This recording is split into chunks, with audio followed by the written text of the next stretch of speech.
धार आहे ती समशेरीची धार आहे.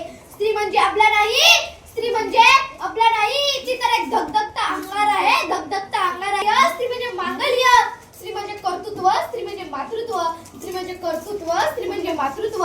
थेंबा थेंबामधून सामर्थ्याचा सागर होतो, थेंबा थेंबामधून सामर्थ्याचा सागर होतो. विश्वाच्या कल्याणासाठी स्त्री शक्तीचा जागर हो, स्त्री शक्तीचा जागर हो.